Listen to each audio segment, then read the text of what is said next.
Pravinkoodu shop എന്നുള്ള cinema വനിത screen thrill വന്നിരിക്കുകയാണ്.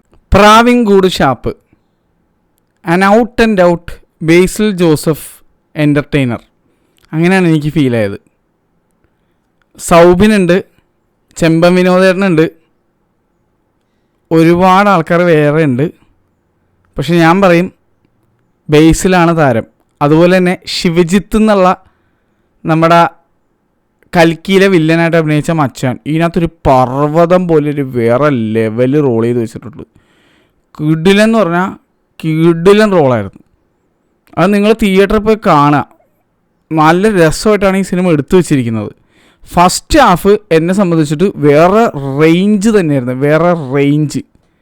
Second half ആ ഒരു ലെവലിലേക്ക് എത്തിയില്ല എന്നുള്ള ഒരു അഭിപ്രായം എനിക്കുണ്ട്. പക്ഷേ ഈ സിനിമ ഇഷ്ടപ്പെട്ടോ എന്ന് വെച്ചാൽ ഇഷ്ടപ്പെട്ടു. അതിന് മെയിൻ കാരണം എനിക്ക് ഈ സിനിമ കണ്ടപ്പോൾ ഓർമ്മ വന്നത് ഇതിൻ്റെ ട്രീറ്റ്മെൻറ്റ്. ഞാൻ അതേ സിനിമയാണെന്നല്ല പറയണത്, ഇതിൻ്റെ ട്രീറ്റ്മെൻറ്റ് എനിക്ക് ഇതിനെ മുന്നേ ഞാൻ കണ്ട് ഇഷ്ടപ്പെട്ടുള്ള കുറച്ച് സിനിമകളുടെ ഒരു റെഫറൻസ്, അല്ലെങ്കിൽ ആ ഒരു സിനിമകൾ കണ്ടിട്ട് ഇൻസ്പയർഡായിട്ട് ചെയ്തിരിക്കുന്ന ഒരു വർക്കായിട്ട് ഫീൽ ചെയ്ത്. എന്നും പറഞ്ഞ് കോപ്പി അടിച്ചു എന്നല്ല.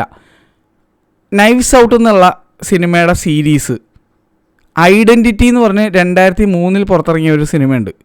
ആ സിനിമ കുറേയൊക്കെ ഷെർലോക്ക് ഹോംസ്, അങ്ങനത്തെ ഒരു സാധനം എനിക്ക് അവിടെ ഇവിടെയൊക്കെ ഫീൽ ചെയ്തു. ഇതിൻ്റെ ഒരു പ്രിമൈസ് എന്ന് പറഞ്ഞു കഴിഞ്ഞാൽ ഒരു ഷാപ്പിൽ നടക്കുന്ന കൊലപാതകം, അതിന് ചുറ്റപ്പറ്റിയുള്ള കുറേ പരിപാടികളും ആരാണ് കില്ലർ എന്നുള്ള കണ്ടുപിടുത്തം പരിപാടികളൊക്കെ എനിക്കത് ഐഡൻറ്റിറ്റിയുടെ ഒരു ഫീലാണ് നൽകിയത്. ഈവൻ പ്രാവിൻകൂട് ഷാപ്പ് എന്ന് എഴുതി കാണിക്കണ ആ ഒരു രീതി വരെ ഐഡൻറ്റിറ്റി എനിക്ക് ഓർമ്മപ്പെടുത്തി ഭയങ്കരമായിട്ട്. ഐഡൻറ്റിറ്റിയിൽ ആ ഹോട്ടൽ എന്നൊക്കെ എഴുതി കാണിക്കുന്ന ആ ഒരു സാധനമായിട്ട് ഭയങ്കര സിമിലാരിറ്റി എനിക്ക് ഫീൽ ചെയ്ത്. I doubt the writer or the director of this movie is A fan of identity. എനിക്കങ്ങനെ ഫീൽ ചെയ്യുന്നുണ്ട്. കണ്ടു കഴിഞ്ഞപ്പോൾ എനിക്ക് അങ്ങനെ ഫീലായി. പിന്നെ ബേസിൽ ജോസഫിൻ്റെ ഓരോ മർഡറും സോൾവ് ചെയ്യുന്ന ശൈലി, അത് ഒരാളിലേക്ക് അല്ലെങ്കിൽ ഓഡിയൻസിലേക്ക് അല്ലെങ്കിൽ ഓപ്പോസിറ്റ് ആൾക്കാർ പറഞ്ഞു കൊടുക്കുന്ന രീതി, ഷെർലോക്ക് എങ്ങനെയാണോ കേസ് സോൾവ് ചെയ്യുമ്പോൾ സംസാരിക്കുന്നത് അങ്ങനത്തെ ഒരു സാധനം എനിക്ക് തോന്നി. അതുകൊണ്ടാണ് ഞാൻ പറഞ്ഞത് ഇതൊക്കെ ഇങ്ങനെ ഫീലായി എന്നുള്ളത്. പിന്നെ നൈവ്സ് ഔട്ടിൻ്റെ രീതി, അതായത് ഒരു പർട്ടിക്കുലർ ഒരു സ്ഥലത്ത് ഒരു കൊലപാതകം നടക്കുന്നു, കുറേ ആളുകൾ അതിലാരാണോ കൊന്നത്, നമ്മൾ 12th മാനിലൊക്കെ കണ്ടില്ലേ, അതുപോലത്തെ സാധനം. ആ ഒരു നൈവ്സ് ഔട്ട് പരിപാടി അങ്ങനെയാണ് എനിക്ക് ഫീലായത്. അതുകൊണ്ട് തന്നെ ഈ സിനിമകളൊക്കെ ഇഷ്ടപ്പെട്ട ഒരാളെന്ന നിലയ്ക്ക് എനിക്ക് ഈ സിനിമയും അതുകൊണ്ട് തന്നെ ഇഷ്ടപ്പെട്ടു. ഇതിനകത്ത് കുറച്ച് വേറെ പെർഫോമൻസസ് ഉണ്ട്, എനിക്ക് അതിനെപ്പറ്റി ഒന്നും പറയാൻ പറ്റില്ല, കട്ട സ്പോയിലറായി പോകും. ഇതിനകത്ത് ആൻ്റണിഗണിസ്റ്റായിട്ട് അല്ലെങ്കിൽ ഇത് കില്ലറായിട്ട് ഉള്ള റോൾ ചെയ്തിരിക്കുന്ന ആൾക്കാരുടെ പെർഫോമൻസ് എനിക്ക് അങ്ങനെയല്ലേ പറയാൻ പറ്റുള്ളൂ. വളരെ നന്നായിരുന്നു, നല്ല കൺവിൻസിങ് ആയിരുന്നു. വേറെ ഒന്നും എനിക്കത് പറയാൻ പറ്റില്ല, സ്പോയിലറായി പോകും. അതുകൊണ്ട് തന്നെ സ്പോയിലർ ദയവ് ചെയ്തിട്ട് സ്പോയിലർ ആരും കമൻറ്റ് ചെയ്യരുത്. ആരെങ്കിലും സ്പോയിലർ ഇട്ട് കണ്ടു കഴിഞ്ഞാൽ ഞാൻ ഇൻസ്റ്റൻ്റ്ലി ബ്ലോക്ക് ചെയ്യാൻ വരാം, ഇൻസ്റ്റൻ്റ്ലി ചാനലിൽ നിന്ന് ബ്ലോക്ക് ചെയ്യും. അതുകൊണ്ട് സ്പോയിലർ ഇടരുത്. ഇതൊരു സസ്പെൻസ് പടമാണ്, ഇതൊരു സസ്പെൻസ് ത്രില്ലറാണ്. ബേസിൽ ജോസഫ് എന്നുള്ള ഹിറ്റ് മെഷീൻ 2025 അക്കൗണ്ട് തുടങ്ങിയിരിക്കുകയാണ് ഈ സിനിമയിലൂടെ. ഒരേ ഒരു പ്രോബ്ലം എനിക്ക് ഈ സിനിമയെ തോന്നിയത്, ഈ സിനിമ ഇഷ്ടപ്പെട്ടെങ്കിലും തിയേറ്ററിലിരുന്ന് ഇത്രയും പാക്ഡായിട്ട് ഒരു സീറ്റ് പോലും വേക്കൻ്റ് അല്ലാതെ ആണ് ഞാൻ കണ്ട തിയേറ്ററിൻ്റെ അവസ്ഥയെന്ന് പറഞ്ഞു കഴിഞ്ഞാൽ വനിത സ്ക്രീൻ 3. പക്ഷേ ആളുകളുടെ ഇടയിൽ ആർപ്പുവിളി ഇമ്പാക്റ്റൊക്കെ 1-2 സീനിൽ മാത്രം ഉണ്ടായിരുന്നുള്ളൂ. അല്ലാത്ത പക്ഷം ഈ സിനിമയിൽ എല്ലാവരും തണുത്ത ഒരു എൻവയൺമെൻ്റ് ആയിരുന്നു. എനിക്ക് അത്ഭുതമായിട്ട് തോന്നി. കാരണം പൊതുവെ അങ്ങനെയല്ല സിനിമ എല്ലാവരും പൊതുവെ എൻജോയ് ചെയ്യാറുള്ളത് വനിത സിനിപ്ലെക്സിൽ. അപ്പോൾ മേ ബി എല്ലാവരും ഇതൊരു സസ്പെൻസ് ത്രില്ലറായതുകൊണ്ട് അത്ര എൻഗേജ്ഡ് ആയിട്ട് മുഴുകിയിരുന്നുകൊണ്ടാവാം, അല്ലെങ്കിൽ ചിലപ്പോൾ എല്ലാവർക്കും ഈ സിനിമ കണക്റ്റ് ആയിട്ടുണ്ടാവില്ല. ഇതിലേതെങ്കിലും ഒന്ന് ഞാൻ ആണെന്ന് വിചാരിക്കുന്നു. കാരണം എനിക്ക് വേറെ ആരുടെയും അഭിപ്രായം അറിയാൻ പറ്റിയില്ല, ഞാൻ ചോദിച്ചില്ല. സിനിമ കഴിഞ്ഞ് ഒട്ടനെ ഞാൻ നേരെ വീട്ടിലേക്ക് വരെ ചെയ്തത്. അതാണ് എൻ്റെ ഒരു പതിവ്. അല്ലെങ്കിൽ ഡിസ്കഷൻ വേണ്ടി വരുന്ന രീതിയിൽ എന്തെങ്കിലും സിനിമയാണെങ്കിൽ പോലും ഞാൻ മാക്സിമം ഡിസ്കസ് ചെയ്യാതെ പോരും, കാരണം വേറെ ആളുകളുടെ തോട്ട്സ് എൻ്റെ മനസ്സിലേക്ക് വരണമെന്ന് വെച്ചിട്ട്.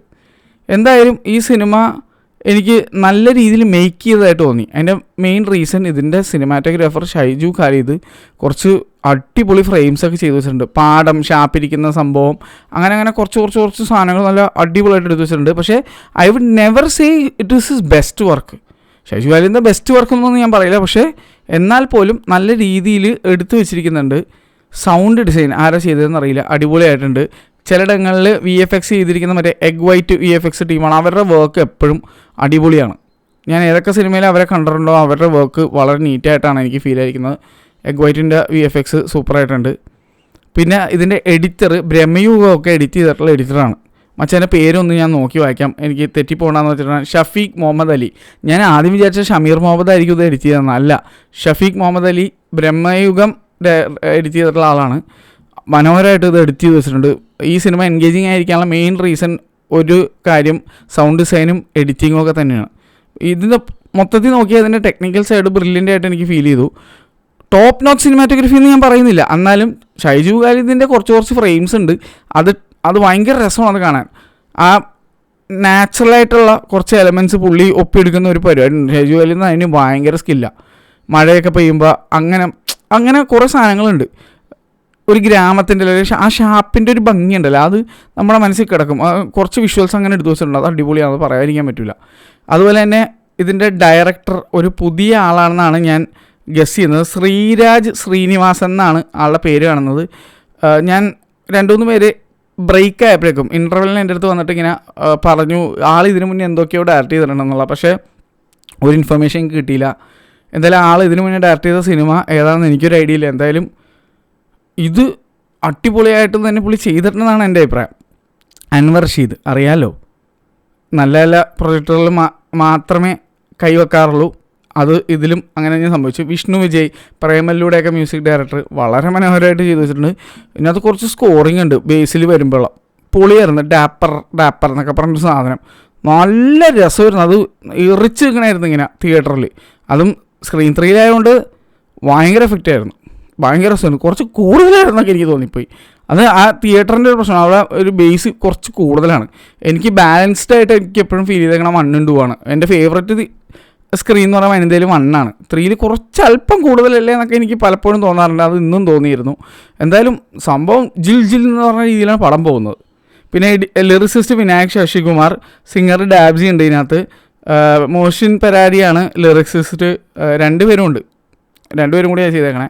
എന്തായാലും പിന്നെ മേക്കപ്പ് റോണക്സ് സേവിയർ കിടു മേക്കപ്പായിരുന്നു. റോണക്സ് കൈതൊട്ട മേക്കപ്പ് സെറ്റാണ്. അത് പലപ്പോഴും നമ്മൾ സിനിമ കണ്ടിട്ടുണ്ട്. എന്തായാലും എന്നെ സംബന്ധിച്ച് ഇതൊരു നല്ല വാച്ചായിരുന്നു, നല്ല കിഡിലും മേക്കിംഗ് ഒക്കെ ആയിട്ടുള്ള ഒരു സാധനം.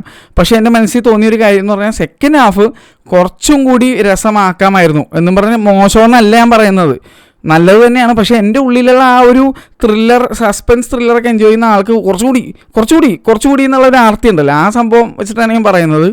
ഫസ്റ്റ് ഹാഫിൻ്റെ ലെവലിലേക്ക് സെക്കൻഡ് ഹാഫ് എത്തിയില്ല എന്നേ പറയാനുള്ളത്. അല്ലാണ്ട് ഞാൻ മോശം പടമെന്നല്ല, എടുത്ത് പറയണതാണ്.